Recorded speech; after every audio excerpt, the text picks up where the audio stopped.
സാറേ, welcome back. Thank you. നമസ്തേ. നമ്മൾ കഴിഞ്ഞ എപ്പിസോഡിൽ പറഞ്ഞു നിർത്തിയത് ഒരു ക്രിസ്ത്യൻ ലേഡി അവർ മരിച്ച് തിരിച്ചു വന്ന ഒരു എക്സ്പീരിയൻസ് ആണ് നമ്മൾ പറഞ്ഞു നിർത്തിയത്.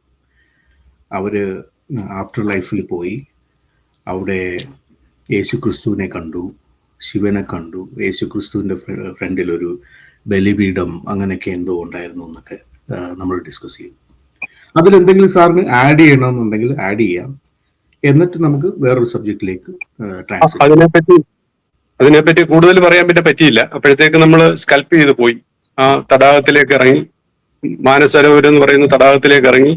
നമ്മൾ അവിടുന്ന് അവർക്ക് ജീവൻ കിട്ടിയതിലേക്ക് നമ്മൾ സ്കൽപ്പ് ചെയ്ത് പോകുന്നു. ശരിക്കും അവിടെയാണ് കുറെ പറയാനുള്ളത്, കുറെ അല്ല ശകലം പറയാനുണ്ട്. അവർ കണ്ടു എന്ന് പറയുന്നത് എനിക്ക് അപ്പോഴത്തന്നെ മനസ്സിലായത് കൈലാസമാണെന്ന്. എന്നാൽ ഒരു വർഷം കഴിഞ്ഞപ്പോ മിസ്റ്റർ എമ്മിന്റെ അദ്ദേഹത്തിന്റെ ബയോഗ്രഫി ഇറങ്ങിയപ്പോൾ അതിനകത്ത് അദ്ദേഹം കൈലാസത്തിൽ പോയി ധ്യാനത്തിൽ ഇരുന്നപ്പോൾ ഈ സ്ത്രീ പറഞ്ഞ അതേ വിധത്തിലാണ് ശിവന്റെ കൂടെ ഇരിക്കുന്നതായ മറ്റ്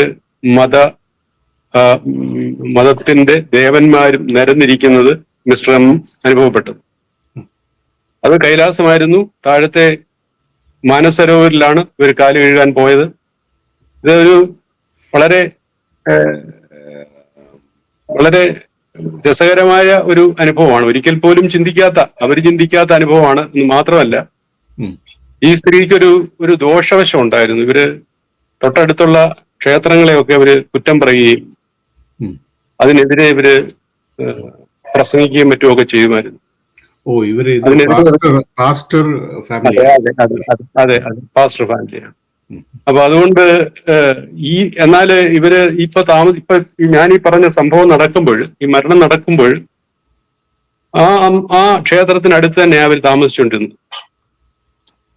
അപ്പൊ ഇതിന് ശേഷം ഞാൻ ഈ പറഞ്ഞു കൊടുത്തു ഇന്നതൊക്കെയാ നിങ്ങൾ കണ്ടതെന്ന് അറിഞ്ഞപ്പോ ഇവര് നേരെ തിരികെയാ ചെയ്ത്. ഇവര് നേരെ പിന്നീട് ആ അമ്പലത്തെ പറ്റി എതിരായിട്ടൊന്നും അവര് സംസാരിച്ചിട്ടില്ല. ഏതാണ്ട് ഒരു വർഷത്തിന് ശേഷം അവർ വീണ്ടും മരിക്കുകയും ചെയ്തു. ഓക്കെ. അപ്പോൾ സാറ്, നമുക്ക് ഇനി സാറിന് ഒരുപാട് നല്ല എക്സ്പീരിയൻസ് കേദാർനാഥ് യാത്രകളിൽ ഉണ്ടായിട്ടുണ്ടെന്ന് അറിയാം. അതിനെപ്പറ്റി ഒന്ന് സ്ട്രക്ചർഡ് ആയിട്ടൊന്ന് പറഞ്ഞു പോവാം. കേദാർനാഥില് ഞാൻ പല പ്രാവശ്യം പോയിട്ടുണ്ട്. എന്നാല് എനിക്ക് വിശേഷപ്പെട്ട ഒരു അനുഭവം ഉണ്ടായത് 2017 2017 ഞാനൊരു ഗ്രൂപ്പിന്റെ കൂടാണ് പോയത്. ആ ഗ്രൂപ്പിൽ എന്നോടൊപ്പം അന്ന് കൊല്ലം ജില്ലയിലെ ഒരു ഇൻകം ടാക്സ് ഓഫീസർ ഉണ്ടായിരുന്നു. ഇപ്പോഴും അദ്ദേഹം കൊല്ലം ജില്ലയിലെ ഇൻകം ടാക്സ് ഓഫീസർ ആണെന്നാണ് എനിക്ക് തോന്നുന്നത്. റിട്ടയർഡ് ആയിട്ടില്ല, ഹരിസാർ. അപ്പോ ഞങ്ങൾ തമ്മില് സുഹൃത്തുക്കളായിരുന്നു. വേറൊരു സൗഹൃദം കൂടെ. ഞങ്ങൾ രണ്ടുമാണ് കേദാർനാഥിലേക്ക് ഹെലികോപ്റ്റർ ബുക്ക് ചെയ്തത്. ബാക്കി എല്ലാവരും കുതിരപ്പുറത്തും നേരെ ഹെലിക്ക് പോകാനായിട്ട് ബുക്ക് ചെയ്തെങ്കിലും രാവിലെ ഫാട്ടായിലെ ഹെലിപ്പാഡിൽ ചെന്നിട്ട് മഞ്ഞ് കാരണം ഇന്ന് വിടുന്നില്ല എന്ന ഒരു 10:30 മണിയായപ്പോഴത്തേക്ക് ഞങ്ങളെ അറിയിച്ചത് കൊണ്ട് ഞങ്ങൾ ദുഃഖത്തോടു കൂടി വീണ്ടും ഗ്രൗണ്ട് സ്റ്റേഷനിലേക്ക് എത്തി. ഗ്രൗണ്ട് സ്റ്റേഷനിൽ എത്തിയപ്പോ എനിക്ക് ദുഃഖമൊന്നുമില്ല. ഞാൻ പല പ്രാവശ്യം പോയിട്ടുള്ളതായതുകൊണ്ട് എനിക്ക് ദുഃഖമൊന്നുമില്ല. പക്ഷെ എന്റെ കൂടെ വന്നാക്ക് വല്ലാത്ത ദുഃഖം ആദ്യമാണ്. ഇതൊരു ചാൻസ് നഷ്ടപ്പെട്ട വലിയ പ്രയാസമാണ്. അത് ദുഃഖം തീരത്തില്ല എന്നൊക്കെ പറഞ്ഞ് പുള്ളി കരയുന്ന പോലായി. ഈ ഓഫീസർ കരയുന്ന പോലായപ്പോ ഞാൻ വിചാരിച്ചു, ഇനി കുതിര കിട്ടുകയാണെങ്കിൽ പോകാം. കാരണം കുതിര കിട്ടാൻ സാധ്യതയില്ല. എല്ലാം 4 മണിക്കും 4:30ക്കും ഇടയിൽ അവിടുന്ന് യാത്രയാകും ബേസ് ക്യാമ്പിൽ നിന്ന്. അപ്പൊ ഇനിയുള്ള സാധ്യത വളരെ കുറവാണ് കുതിരയെ കിട്ടാൻ. എന്നാലും കിട്ടുകയാണെങ്കിൽ പോകാമെന്ന് ഞാൻ അദ്ദേഹത്തോട് പറഞ്ഞു. അപ്പോഴും 2 കുതിരക്കാർ വന്നു പോകാമെന്ന് പറഞ്ഞു. ഞങ്ങൾ രണ്ടും കുതിരയ്ക്ക് ചാർജ് പറഞ്ഞ് ഞങ്ങൾ 2 കുതിരയിലായിട്ട് കയറി. അപ്പൊ 10:30 സ്റ്റാർട്ട് ചെയ്തു. 10:10 പത്തേമുക്കാലിനിടയിൽ ഞങ്ങൾ സ്റ്റാർട്ട് ചെയ്തു. അപ്പൊ ഇനിയും ഞങ്ങള് ഇത് സ്വാഭാവികമായിട്ട് 4:00 പോയവര് 7 മണിയായിട്ട് കേദാറിലെത്തുള്ളൂ. വൈകുന്നേരം ഈവനിങ് 7 PM കേദാറിലെത്തുള്ളൂ. അപ്പൊ അത് വെച്ച് നോക്കുമ്പോഴത്തേക്ക് 8 മണിക്കൂർ വരും. ഇനിയിപ്പോ 10:30 മണി മുതൽ 8 മണിക്കൂർ എടുക്കുമ്പോഴത്തേക്ക് ഏതാണ്ട് രാത്രി 10 മണിയാകും. കേദാറിലെ കാലാവസ്ഥ അനുസരിച്ച് അപ്പോഴത്തേക്ക് ഈ കുതിരപ്പുറത്തിരിക്കുന്നവർ ഐസാകും. അതാണ് അതിന്റെ പ്രത്യേകത. അപ്പൊ ഇതോ എനിക്കേ അറിയാവൂ അവിടെ ഈ ഐസാകും എന്നുള്ള കാര്യം. അതുകൊണ്ടാണ് ഞാൻ പോകാൻ വിസമ്മതിച്ചത്. പക്ഷേ പുള്ളിയുടെ നിർബന്ധം കാരണം എന്തെങ്കിലും വന്നോട്ടെ എന്ന് വിചാരിച്ചിട്ട് ഞാൻ സമ്മതിച്ചു. ഞങ്ങൾ യാത്രയായി കുതിര ഒരു അരമണിക്കൂർ 1 മണിക്കൂർ ആയപ്പോഴത്തേക്ക് 4:30 മണിയായിട്ട് 4:30 മണിക്ക് തിരിച്ചവര് പോകുന്നത് കണ്ടു. അപ്പൊ അവരെ കവർ ചെയ്ത് ഞങ്ങള്. അപ്പൊ ഞങ്ങൾ അന്നേരമൊന്നും ഈ ഒരു കാര്യം ഓർക്കുന്നില്ല. ഇവര് 4:30 മണിക്ക് തിരിച്ചതാണെന്നോ ഇവിടെ വരെ എത്തിയുള്ളെന്നോ ഒന്നും ഞങ്ങൾ ഓർക്കുന്നില്ല. ഞങ്ങൾ രണ്ടും കൂടെ പാസ് ചെയ്ത് പോയി. 12 മണിയായപ്പോ, അതായത് 2 മണിക്കൂർ കഴിഞ്ഞപ്പോ കേദാർനാഥിലെത്തി. കേദാർനാഥിലെത്തുന്നതിനിടയില് തലേന്ന് എന്റെ ഒരു ESP ഒക്കെയുള്ള ഒരു സുഹൃത്ത് പറഞ്ഞിരുന്നു, ഇതുപോലെ ശിവനും പാർവതിയും നിങ്ങളെ തിരക്കിയിരിക്കുന്നുണ്ട്. അവര് കാണാത്തതുകൊണ്ട് പാർവതി ഷണ്ട ഇട്ടിട്ട് അവിടുന്ന് വരുന്നതായിട്ടാണ് പുള്ളിയുടെ ESP തെളിഞ്ഞത്. എവിടുന്ന്, നിങ്ങളുടെ കൂടെ ഉള്ളവരോ അതോ അവിടെ ഉള്ള? അല്ല, ESP ഉള്ള സുഹൃത്ത് നാട്ടിലാണ്. രാത്രി വിളിച്ച് പറഞ്ഞതാണ്. അപ്പൊ ഇതുകൊണ്ടാണ് പുള്ളി നിർബന്ധപൂർവ്വം എന്നെ പ്രലോഭിപ്പിച്ചത് പോണം എന്നുള്ളത്. അപ്പൊ ഇതിന് സാധ്യതയൊക്കെ കുറവാ. ഇതൊക്കെ ചുമ്മാതായിരിക്കും, വെറും സാധ്യത കുറവുള്ള ഒരു ESP ആയിട്ട് എനിക്ക് തോന്നിയുള്ളൂ. ഞാന് എന്തായാലും ഞങ്ങൾ ഈ വരുന്ന വഴി, അതായത് ഈ കേദാർനാഥിലെ ഹെലിപ്പാഡിന് തൊട്ട് താഴ്വശത്തുള്ള വളവിനെത്തിയപ്പോ ഒരു സ്ത്രീ ആ മലയുടെ ഏറ്റവും മുകളിൽ നിന്ന് 5 പട്ടികളുമായിട്ട്, അത് നമ്മുടെ നാട്ടിലുള്ള പട്ടികളെ പോലല്ല, 5 നിറത്തിലുള്ള പട്ടികളാണ്. 5 നിറത്തിലുള്ള വലിയ കുതിരയുടെ കൂട്ടിരിക്കുന്ന പട്ടികളുമായിട്ട് ആ മലയുടെ മണ്ടയ്ക്ക് നിന്ന് കുത്തനെ താപ്പോട്ടിറങ്ങി വരികയാണ്. അപ്പൊ എനിക്കൊന്നും പ്രത്യേകിച്ച് തോന്നിയില്ല. 5 പട്ടികൾ, ഒരു വല്ല കാട്ടിൽ വസിക്കുന്നവർ മറ്റോ ആയിരിക്കും. പക്ഷെ ഇത്ര കുത്തനെയുള്ള മഞ്ഞുമലയുടെ മണ്ടയിൽ എങ്ങനെ താപ്പോട്ട് ഇങ്ങനെ നിസ്സാരമായിട്ട് ഇറങ്ങി വരാൻ പറ്റും എന്ന് വിചാരിച്ചപ്പോഴത്തേക്ക് ഇവര് എന്റെ തൊട്ട് മുമ്പിലെത്തി ഈ പട്ടികളുമായിട്ട്. അപ്പോഴെനിക്ക് പേടിയായി. ഈ അതിഭീകരമായ ഈ 5 പട്ടികളെ കണ്ടാൽ ഈ കുതിരയെടുത്ത് താപ്പോട്ട് ചാടിയാൽ നമ്മുടെ കാര്യം ക്ലോസ് ആയി. അത് പേടിയായി. കുതിരയ്ക്ക് എന്തെങ്കിലും പേടി തോന്നിയിട്ട് കുതിരയെടുത്ത് താപ്പോട്ട് ഹിമാലയത്തിന്റെ താപ്പോട്ട് ചാടിയാൽ പിന്നെ അവിടെ വെച്ച് ക്ലോസ് ആയി. അങ്ങനെ ചിന്തിച്ചു നിൽക്കുമ്പോഴേക്കും അവര് അടുത്തു വന്നപ്പോഴാണ് ഇവരുടെ കണ്ണ് എനിക്ക് ശ്രദ്ധിക്കാൻ പറ്റിയത്. കണ്ണ് ഇവരിങ്ങനെ ഊർധ്വദൃഷ്ടിയാണ്, മേളിലോട്ടാണ് ആ സ്ത്രീ നോക്കിക്കൊണ്ടിരിക്കുന്നത്. അവർക്കൊരു 21 വയസ്സേ ഉള്ളൂ. ഈ ധാവണിയാണ് ധാവണിയും ബ്ലൗസുമാണ് വേഷം.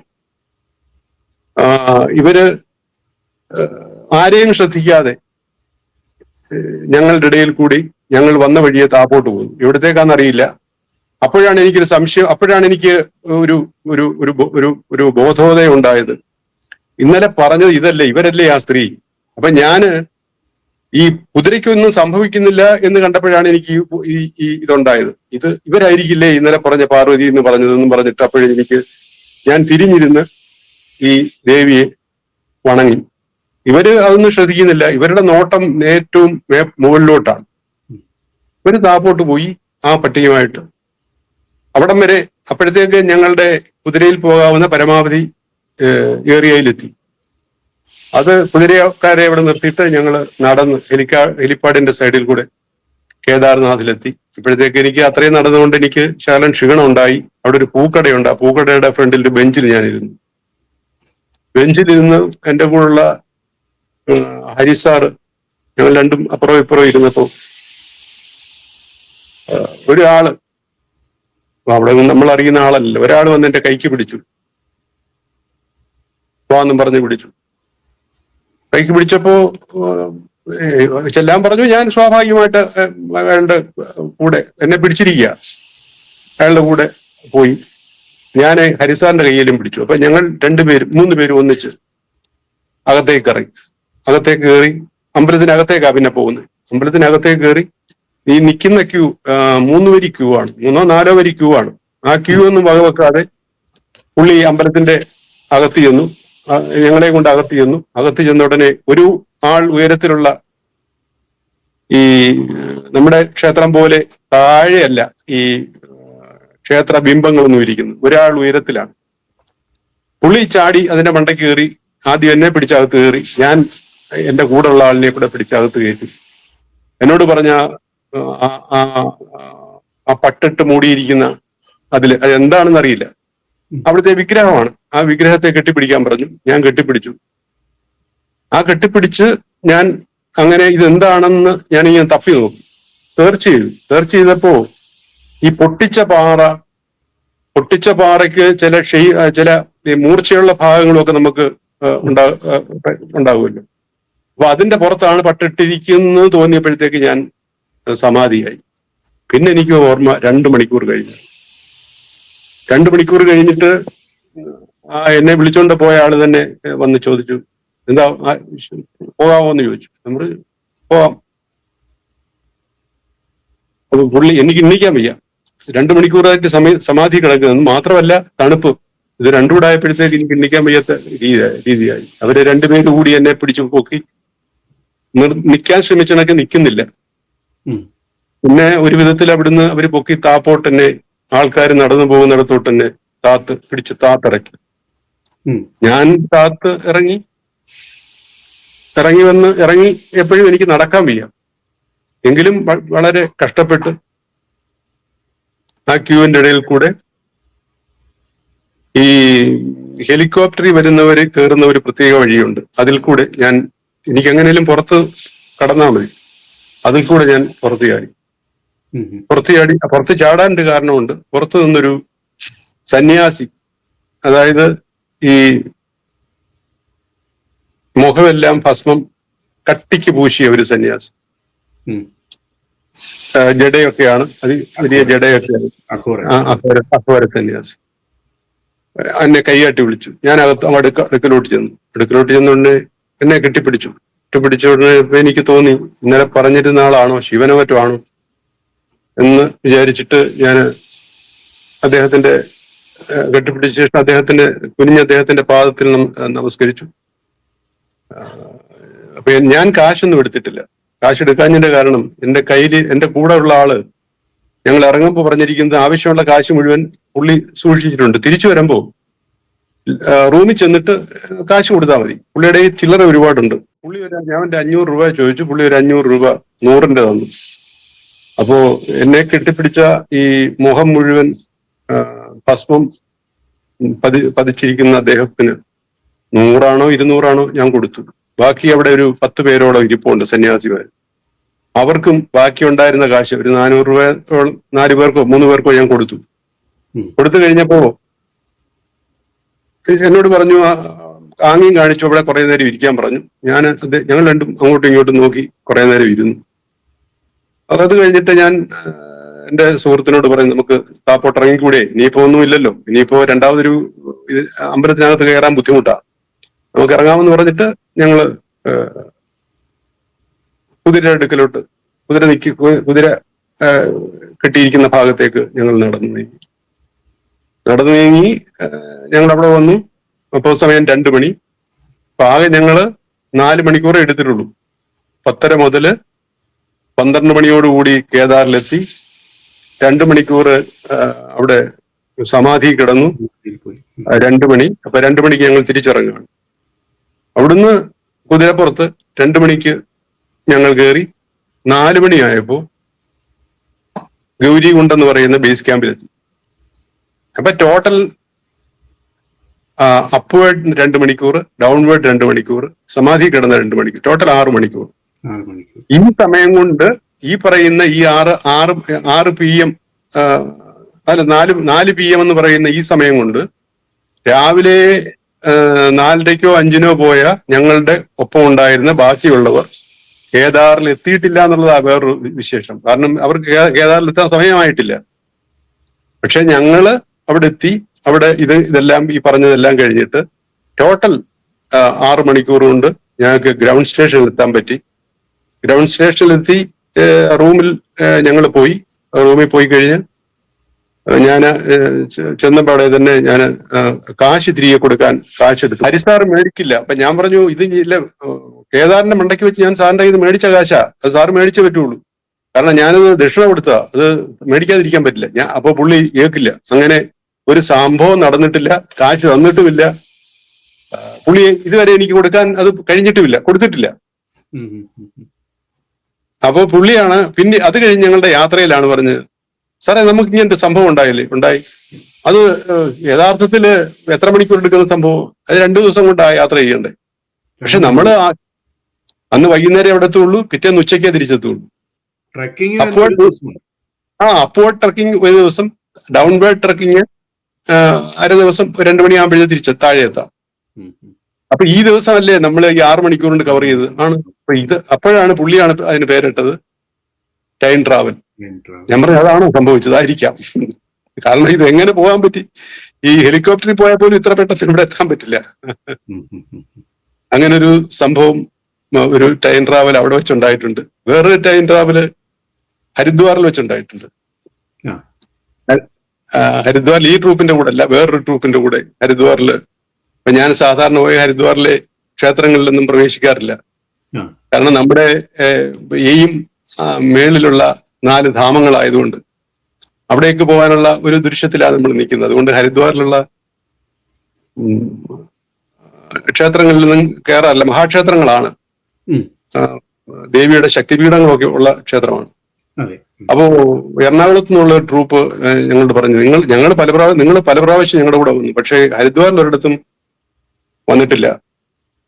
നമുക്ക് ഈ പ്രാവശ്യം ഹരിദ്വാറിലെ ക്ഷേത്രങ്ങളിൽ പോകണം. ഓ ആയിക്കോട്ടെ എന്ന് പറഞ്ഞിട്ട്, അപ്പോ ഇവര് ഹരിദ്വാർ കാണാൻ പോകുന്ന സമയത്ത് എന്റെ പരിപാടി, എനിക്ക് 2-3 ആശ്രമങ്ങളുണ്ട് എനിക്കറിയാവുന്ന. ഒന്ന് ഗംഗാമയ്യ ആശ്രമം, ഇവിടെ ഒരു സന്യാസി നടത്തുന്നതാണ്. അദ്ദേഹം